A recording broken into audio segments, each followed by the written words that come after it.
Nolan says no. Mike Soroka goes to the Nationals, and the Yankees go back-to-back and belly to belly. I'm Adam Weinrib here on the Baseball Insiders. Thursday, December 19th, a week after the winter meetings, a couple of days before the Christmas holiday. Jeff Passan has assured us no Corbin Burns, no Alex Bregman before that holiday.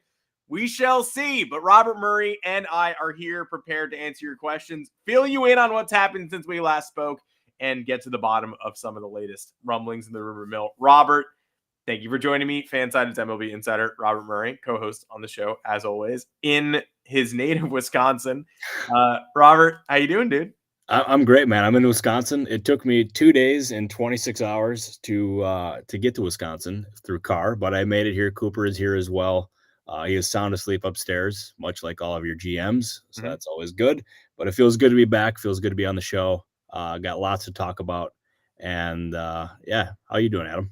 I'm good. Biscuit also sound asleep in the room next door. Could not be more asleep. I checked in on him before I went in here to podcast in my podcast closet, and I was like, damn, that guy's asleep. That's crazy. Yeah, shout out to the comments. RIP Carolina Mudcats. 2025 is, of course, the final year of the Mudcats on the horizon, so we are paying proper tribute today. The relief market moving a little bit today. John Heyman tweeted that, and then Mike Soroka goes. We'll obviously talk a little bit about that as well. But if you want the latest before the show and between shows and during the show, if you want to chat, join the Discord, become a member. You can join either at the Rumor Mill tier or the All-Star tier. You can join simply by hitting the join button under this video on YouTube, and then it'll feed you the instructions to get you to that Discord link. But the only way you can get it is by becoming a member of the YouTube channel. So if the comments start popping in, how do I join? Where's the Discord link? That's where it is. I can't give it to you, but you can get it by joining. And then you receive the Discord link. That's how it works. Also, subscribe to the Moonshot if you have not. It's our weekly baseball email newsletter from the Fansided MLB team, which includes Robert Murray. They'll break down all the biggest stories in the big leagues with humor, insight, and behind-the-scenes info. Now, I lost that script on my last couple of podcast reads, and I think you can tell because I just started saying stuff. But that is the script, and now we have it. It's back. Robert, thanks for joining me on a pivotal week, especially for the Yankees and Cubs, I would say. The two sides were locked on a Cody Bellinger deal seemingly forever. Those trade talks lasted. We did a couple of Yanks Go Yard podcasts that were like, still sounds close. It sounded close for 19 days. I don't know what we're doing here, but they finish it off. Only $5 million changes hands. Cody Poteet goes to the Cubs as well. Cody Bellinger does seem like a player who will play up in a New York Yankees uniform, and that is a hefty price to pay on the old payroll, but a small price to pay in terms of prospect cost. Brian Cashman yesterday at the Max Fried press conference hinted that the Cubs had set Tuesday as a deadline, and Bellinger was definitely getting dealt to one of two teams that day. Any insight on the process and how the Yankees made out pretty well here? Although everyone, please stop sharing those graphics that say the Yankees are paying $45 million for these three players while the Mets are paying $55 million for Juan Soto. It doesn't make the point you're trying to make. Juan Soto is still the best player in that graphic. Oh, he's by far the best player on those graphics, for sure. You're not wrong about that. But as far as this trade goes, it was definitely a salary dump by the Cubs. And there was strong indications they were likely going to move on from him throughout the entire offseason. And at one point last week, I thought it was happening, or I thought it was close to happening, but the process dragged out. And as Cashman said, there was other teams involved. I know the Giants checked in at one point, but I don't think it was anything necessarily like more than that. The Blue Jays had interest, as John Heyman said, but the Yankees always made the most sense here. And as far they could take on the money from his contract, they did not have to give up much in the terms of prospects to facilitate the trade. And he instantly, I mean, they're leaving his position open as far as where he's going to eventually play, but you have to figure most of his time is going to be in center field. And that makes plenty of sense because it moves Judge out of center field and puts him back in right field where he's at his best. And it is going to be a much more effective outfield while also prolonging Judge's career. And Bellinger in that ballpark figures to do very well. So I think that's a fit that just made a lot of sense for all parties involved. And it improves the Yankees' lineup post Juan Soto. They are not done by any means. They continue to be active on the market. There's a lot of different things they can do. I would expect Cashman to continue to to bolster the roster. I do not expect him to go into hibernation anytime soon. Good news for Yankees fans there. As far as the Cubs go, I want to pivot on this real quick, and then I got to address the slander in the comments here for the things behind me. But the Cubs, it's frustrating that they have to do this, or that they felt like they had to do this, because the Cubs are a big market team. They should not be operating by pinching pennies or shedding payroll. I know Bellinger's salary is higher than they would have preferred, but he's still an effective player. He's a good clubhouse guy. They really liked him in Chicago. And it's just unfortunate, but I am under the impression they will use the money saved from this trade to invest back into the roster, and they can address numerous different positions. I know they're looking at the rotation. They're looking at the bullpen. Obviously, they could use some more bats alongside Kyle Tucker. Like, there's a lot for them to do. But these two teams always made the most sense for each other in terms of a trade, and that's how we got here today. And the overlap in the stadium overlay of Bellinger at Yankee Stadium. I mean, again, I've been sort of the anti-Bellinger guy for quite a while. I will welcome him with open arms to Yankee Stadium, like the Cubs welcoming Sammy Sosa back to CubsCon. And that is my pledge. Now, the Yankees' next steps, I think a lot of fans have been sort of on high alert for first base help this week, especially because we all saw the Paul Goldschmidt gifs. We saw those floating around after the Bellinger deal became official. The Yankees did call it fake news, the report that Bellinger would be stationed in center field for sure. So it does seem like he's going to be flexible, but I would still be willing to bet on a first base option being next for the Yankees. Do you have any insight into that search? Yeah, as far as the first baseman search goes, they can look in a bunch of different directions. They've had interest in Paul Goldschmidt. That is a player that they do like. As far as the Yankees go, they have had talks with Christian Walker's camp. It was like I heard that buzz at the winter meetings that those two sides were talking. But the reports of him being imminent or just being close at the winter meetings were greatly exaggerated. Nothing has ever been close with the Yankees and Christian Walker. They do like him, but just nothing close there at that point. They've had I saw John Heyman mention Pete Alonso's name with the Yankees, but I would imagine a reunion with the Mets or just going elsewhere would appear more likely, because I can't imagine the Yankees are going to be in a hurry to give out a long-term contract there. So those are the names that I'm watching. They remain looking for bullpen help. They're looking for a bunch of different things. I also would imagine a Marcus Stroman trade would appear more likely than not. But those are the names that I've heard the most as far as the Yankees' first base search goes. Yeah, too bad Stroman to the Cubs made no sense, unfortunately, as the Cubs looked to shed payroll. Would have been helpful. Would have been a fun little 1-for-1. But we'll give him Cody Poteet. Let's see how Cody Poteet's Cubs career goes in the aftermath. Alonso popped up. The Yankees were the favorites for Alonso in some sort of weird sportsbook odds that I saw circulated this morning. And I would agree with you. That makes little to no sense to me for much the same reason that I don't think they're going 7 years on Alex Bregman. But we'll see. No, and also another part of this too is if you look at a Bregman type, you look at a Christian Walker type, they have the qualifying offers. They have the qualifying offers attached to them, which could hinder the chances of them pursuing them, which I think makes Goldschmidt a more intriguing option. I'm sure having another aging first baseman is not exactly the thing that the Yankees fans want to hear right now, but he would be an upgrade over Anthony Rizzo there.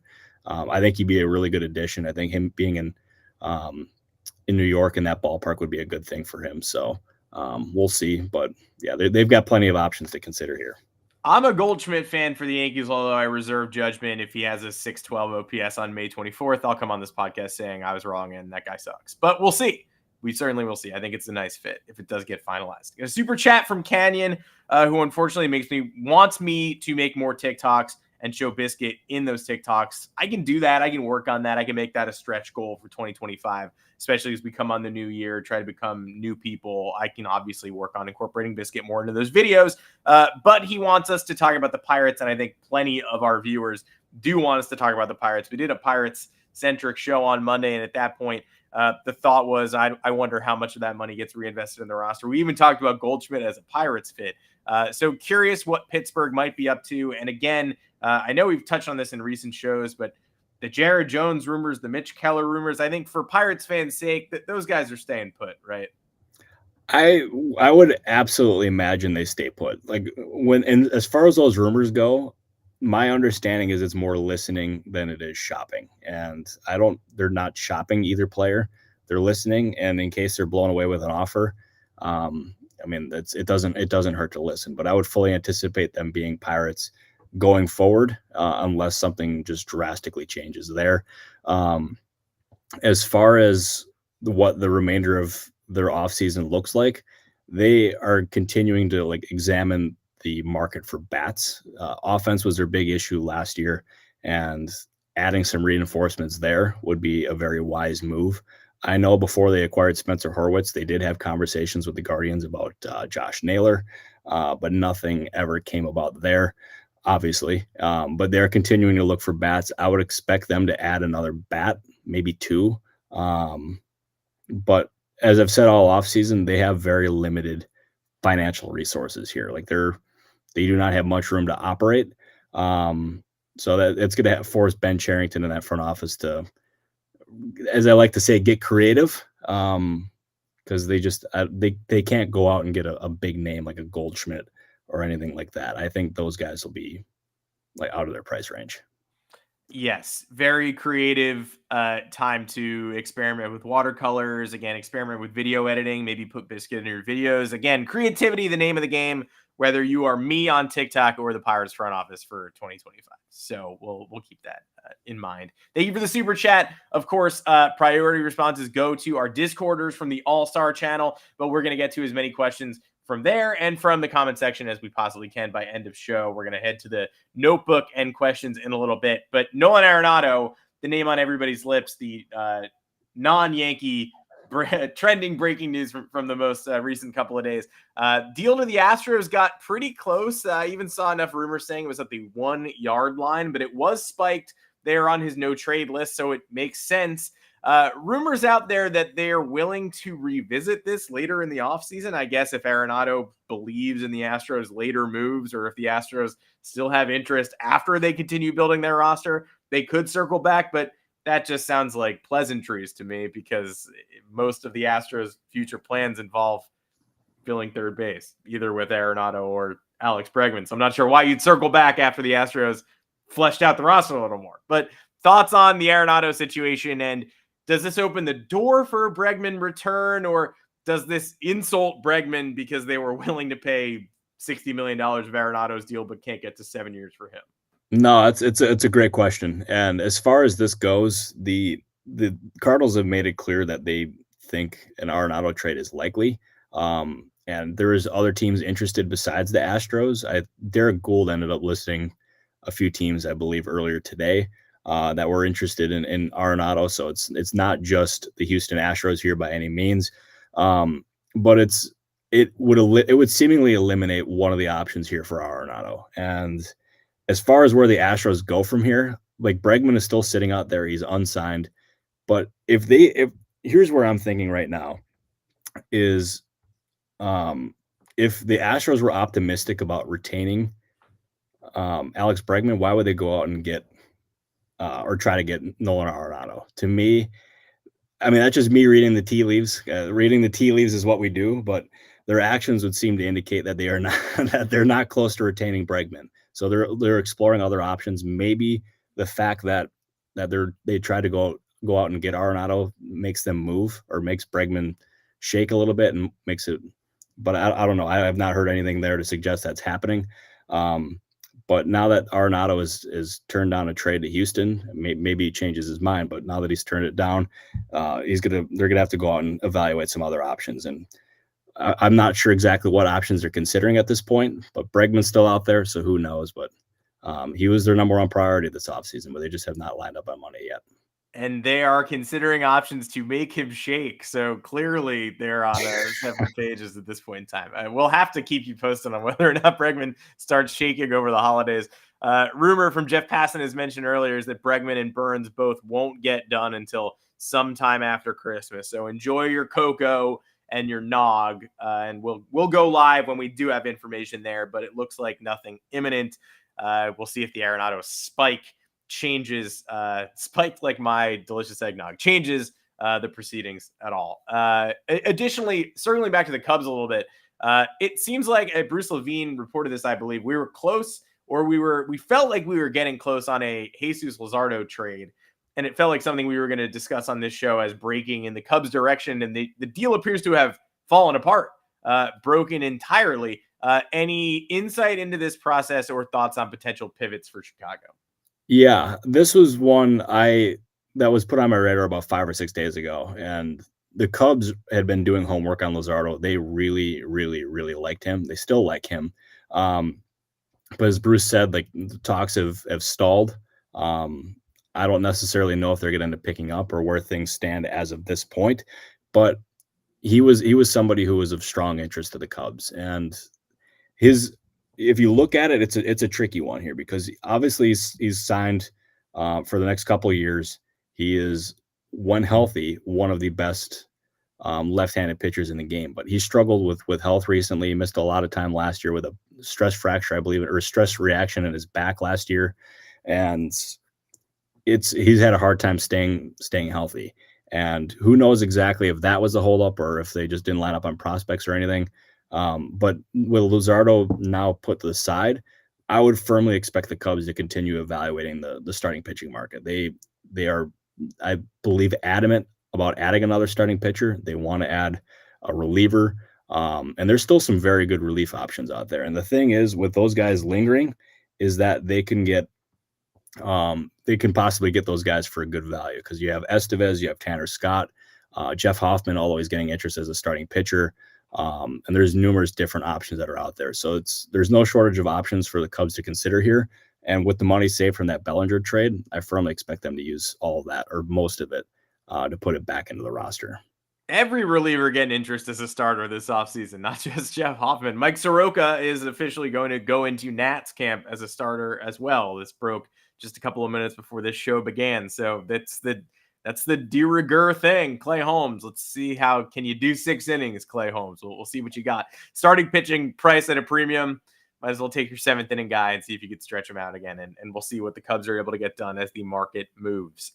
Anything else in your notebook that we have not touched on? Then I'll go to a couple comments, and I do see another super chat here, so I'll head there afterwards as well.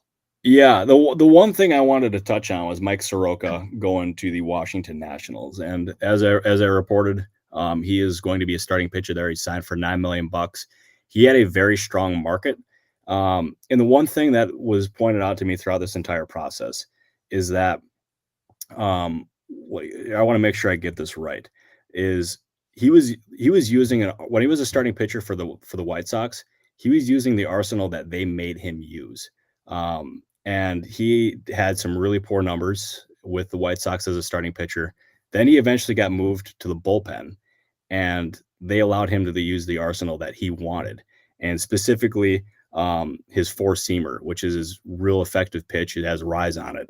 And as soon as he ended up using the arsenal that he wanted, he had a lot of success. The pitch that he really struggled with in the rotation that they really wanted him to use was the 2-seamer, and that got him in trouble. But Soroka is optimistic that now that he's going to be in Washington as a starting pitcher, and he'll be able to use the arsenal that he wants, that he's going to end up getting back on track in the form that he was in Atlanta before all of his injuries. So $9 million may seem like a lot, and I've even had some people text me during the show asking me, $9 million for Soroka? Yes, indeed. The Nationals really liked him. He believes that the best is yet to come. Clearly, the Nationals think that there's something there as well. And here we are today now with Soroka going to Washington. Yeah, no 2-seamers, man. Don't do that. Don't rest on your laurels. Now you got that $9 million. Start messing around with the 2-seamer again. Excited for the Soroka comeback. Obviously, somebody who found a lot of success last year in a different role. No, for sure. And Soroka too, like he had a lot of success with his 2-seamer when he was in Atlanta before all the injuries and with his old mechanics. But now that he switched up his mechanics and like post-injury now, it's not as effective as it once was. So it's just, I think this union here is going to be for the best for him. And if he's able to end up having a really good year here, this could end up being a pretty good pairing that ends up getting him a long-term contract somewhere else next year. Still or even with Washington. Yeah, still just 27 years old, and that Nats team is definitely ascending a bit. So they're looking for their pitching pieces to pair with all these ridiculous kids who are coming up. The year of Dylan Cruz, 2025, probably. Gonna head to the super chat first, then open up the comments. And I see you, Red Sox fans. We'll get to you as well. But Coop wants to know about the money saved by trading Andres Jimenez. Any word on what Cleveland is doing with that? Any free agent buzz there? It does seem like a lot of the Cleveland buzz is trading away more pieces rather than reinvesting some of that saved money. And the thought process upon trading Jimenez was that there were even, notes saying they were worried that he'd continue to regress offensively and they didn't want this glove only guy on their books for a while. So is there any thought to reinvesting some of that money saved, or was that purely just kind of worried we're not going to be able to get rid of this guy? Let's do it now.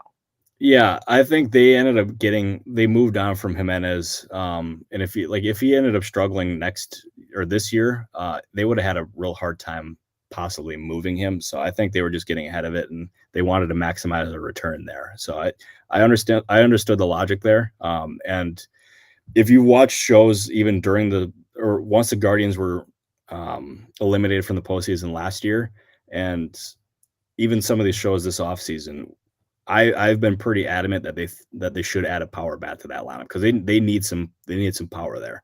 I don't necessarily know how much money they have to spend because when there's been rumors on the internet about them being interested in Sean Manaea, and I checked, but the feel that I got is that he's probably going to end up being too expensive there unless his price ends up coming down. So if a guy like Sean Manaea might be too expensive, then I don't know what kind of bat they could end up adding to the lineup. So we'll see there. But as far as what I've heard, I still think they should need to add a bat. I mean, more pitching is never a bad thing. You saw how dominant their bullpen was last year.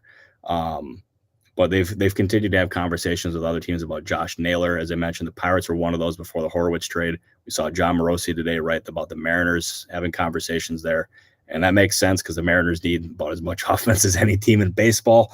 And there's surely going to be other teams in there as well. I don't know if that is the answer that you wanted, but that is what I've got for you right now. And I appreciate the super chat. I know Adam does as well. Gresham 5, good afternoon to you, good sir. I hope you're having some good Gresham 5 time today. Good to see you. Good to see you as well. Yeah, thank you for the super chat. Of course, we do all we can to answer the questions, but unfortunately, we never know. We don't always just give good news in response to super chats, unfortunately. But thank you, of course. We'll continue to answer a few of these. Got some Red Sox fans, and Paul Delivers has asked a few times, seeing people asking for Red Sox updates. Paul saying it feels like more of the same from the Sox front office, smoke and no fire. I disagree with that. I mean, Garrett Crochet is fire, and I would peg the Red Sox as the likeliest team to end up with Alex Bregman at the end of these sweepstakes, but obviously that might take a while, and there are some other teams involved in that process. But Robert, any updates on the Red Sox as we head towards the Christmas holiday? Yeah, I don't think I agree with you, Adam. They're still working. It's not like they're hibernating or sleeping by any means. They got Garrett Crochet. They were involved in other players as well. And as I've said before, if Bieber didn't have the ties that he did to Cleveland, and especially with the comfortability of being there during his rehab, I think you'd be a Boston Red Sox. But that opportunity to stay in Cleveland, especially with them offering the 1+ the player option at the very end, kept him in Cleveland, and honestly, I think kept him from going to Boston. But they've continued to look for hitters. They've looked pitching. I mean, they've looked all over the place. And if you look at the rest of the offseason here and the prices that are being paid to some of these guys, do you really want to end up overspending on a lot of these contracts that are going out? Because a lot of them are way higher than projections were. And I know some, as we've talked about just a little bit ago, Soroka's deal was higher than a lot of people expected as well. And if you're signing players now, you're going to end up having to pay top dollar. And if you wait a little bit, then the prices are going to be able to come down. I know that's a frustrating thing for fans because you want players now. I get it, especially being I get it, Red Sox fans, like you want your team to go out and add these reinforcements and see the progress. The Crochet trade was the start. I firmly expect there to be more. Just remain patient because Craig Breslow's cooking. He's cooking. We'll see exactly how the meal turns out, but he's cooking. He's trying to, at least. There were reports today about executives saying Breslow is the most persistent exec or relentless. I'm not sure what the term was that they used, but either way, it insinuated that he's he's been the aggressor in several different varieties of trade talk. So I would say cooking for sure, and Crochet is a pretty nice, main ingredient. We'll see what else he's able to weave in there. Mark Scheimer asked for Braves updates, but also reacted to us talking about the relief market and said Jeff Hoffman would be a great fit for the Braves. Agreed on that. But any thoughts on what the Braves have that they're currently working on? Yeah, the Braves are the most secretive team in baseball. Yeah, we'll never know. No, well, honestly, most Braves news comes from the Braves press releases. Like Anthopoulos keeps a very tight ship there. The one thing I can confidently tell you is that they have been poking around the starting pitching market, and I firmly agree with you. I think Jeff Hoffman would be a great fit there in Atlanta. That's something that I wouldn't be surprised if they were interested there at all, especially considering the other kind of pitchers that they've been looking at throughout the entire offseason. But Anthopoulos runs a tight ship, man. I'm trying to find those answers out too, and he does not make it easy. So that is what I can tell you right now. Yeah, donate your $20 to the Braves Foundation. I think they'll text you the news before we get it. But thank you for the question. Drew obviously wants to hear about the Padres, and Alex Red earlier in the show asked a Padres question that I want to focus on. Who is the most likely to be traded from those pods out of Arise, Cease, Suarez, and Cronenworth? All four names on the market to varying extents. Cronenworth, I haven't heard much chatter about this offseason, but Cease keeps bubbling up and going back down. Like, is he an Orioles fit? Is he staying put? Thoughts on those four names and which is most likely to be elsewhere on opening day? Well, yeah, that's a good question. Boy, I don't think they should trade any of those guys, but if they do, I think it should be Dylan Cease. Obviously, he's going to be on an expiring contract, but also the starting pitching market here is so like teams are paying top dollar for starting pitchers, and if you can end up trading Cease now and getting a haul for him before he ends up becoming a free agent, I think that's something you have to consider here. This pitching market is going to end up allowing teams to try to take advantage of that, especially if you have a surplus of starting pitching. And the Padres, they do have questions in the rotation, especially with Joe Musgrove undergoing surgery late last year. So I wouldn't be in a hurry to trade Cease, but I wouldn't be surprised if they end up getting an offer that they couldn't refuse, and then they ended up trading Cease. But if I was the Padres, I wouldn't trade any of those guys. I think they're all really good, and yeah, it would also be really hard to trade Suarez as well because there's so many good free agent relievers out there that I don't think they would end up getting an offer that they would really like there. So that is my sense. Yeah, you're not going to be able to jump the market on that one, especially as the relief market heats up. Which brings us to George asking about Tanner Scott. I mean, if the relief market is heating up, where is Tanner Scott's market? Is it among the heated markets? What's going on with probably the top closer available? Yeah, we saw Devin Williams say the other day that he thought he was going to the Dodgers. Yeah, in your face, Dodgers. Yeah, hey, they didn't get one of the players that they wanted, or evidently they didn't get one of the players that they wanted. But Tanner Scott, to me, makes a lot of sense for the Dodgers, and they have interest in Tanner Scott. That is no secret at this point. Would not be surprised if he ends up going there as well. But there's going to be other teams in this. Like, he is one of the best relievers in baseball. He's going to end up getting a very strong multi-year deal. Wouldn't be surprised if it's a 4 or even a 5-year deal. I would imagine 4 is probably more likely. But the Dodgers make a lot of sense there, and I think that fit makes a lot of sense. Now, I will close out the show by going to Daryl Ingram here because he wants Jays, targets, and buzz, followed by a comment that says nobody wants to play in Canada. I don't think that's true, but we talked a little bit about Cody Bellinger earlier in the show as that there's some Jays buzz there. The Yankees felt they had to get a deal done, getting pressure from either Toronto or San Francisco. They finally agree. We'll take on most of this money. We'll make this move. Does Toronto pivot or are they sort of content to let the market come to them? They have to pivot at some point because, I mean, they went after Shohei Ohtani last year. They missed. They made reportedly a $760 million offer to Juan Soto, turn that down. And they've been big game hunting and they've come up empty for the most part. They have interest in Corbin Burns. I don't necessarily know how likely that fit is there. There's other options that they can look at. They can look at like Santander. They can look at some of these other bats in the market, like a Bregman, or they can look at, but they've had trouble luring the big star. And you got to wonder why. I think maybe their foundation or lack thereof could really kind of impact things because there's no long-term certainty here with Bo Bichette or Vlad Jr. So to me, if you look at where things need to start with the Jays, I think they need to look internally and extend either Vlad Jr. or Bichette, with Vlad Jr. being the clear priority for me. But yeah, there's not much buzz with the Blue Jays as far as I've heard right now. Well, thank you for the question. We will obviously keep you posted, keep everyone updated. See a comment asking how he gets into the Discord. He paid as an all-star and can't get in. Comment on the video, George, after the stream. So once we're done live, comment, hey, I'm having trouble, and our producer, Joanne, will come and help you out and provide you with all the information you need to get logged in. So appreciate you registering that. Just make sure to comment it again on the video afterwards and not in the chat. Thank you everyone for your questions, your thoughts. We're happy to help answer stuff. This is Anthony Santander followed the Yankees on Instagram a couple of days ago. I guess anything is possible. Don't know what that means. My official word on that is I don't know what that means, but I'll let you know if I find out. Thank you for joining us again. We will keep you posted on our holiday schedule. We're going to be trying to do shows as we can, as news breaks, as you need information and things, boxes we can fill in on. So definitely subscribe, turn your notifications on so you know when we're coming on. And then in the Discord as well, we'll keep clear communication, let you know when we're going to do shows. But we're going to try to kick up our feet for the holidays a little bit.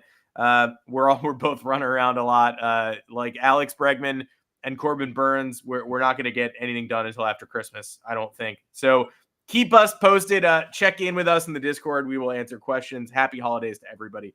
It's the best time of year, not just because of free agency, but because of so many other things. That spiked eggnog I mentioned like 22 minutes ago. Sounding pretty good right about now. Robert, how are you doing? Thank you for joining me as always and joining me from your warm and cozy looking home in Wisconsin. It's probably cold as hell outside, but it looks warm in there. Yeah, it's warm in here. It's cold outside. It's snowing today, and Cooper played in the snow for the first time in his entire life. So there will be videos to come. I don't know if you guys will want those. People aren't going to want those. Yeah.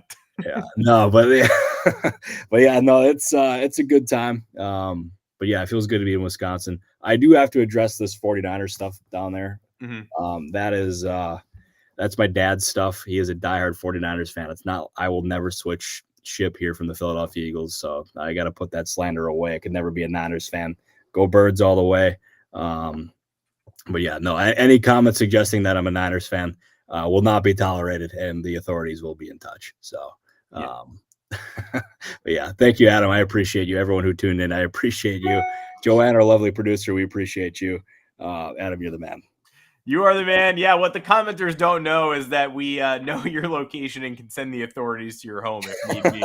So please be careful while commenting. But again, thank you for joining us, everybody. Thank you for joining us all month, all off season long. And we'll keep you alert of when we are going to go live during the holiday season. Hopefully we get some 5-alarm fires in there to help everybody, to help move the offseason along, really open those floodgates we've been waiting to open for quite some time. For Robert Murray, I'm Adam Weinrib. Take care, everybody. We'll see you right back here. Turn those notifications on, and we'll let you know when. Thank you, everybody.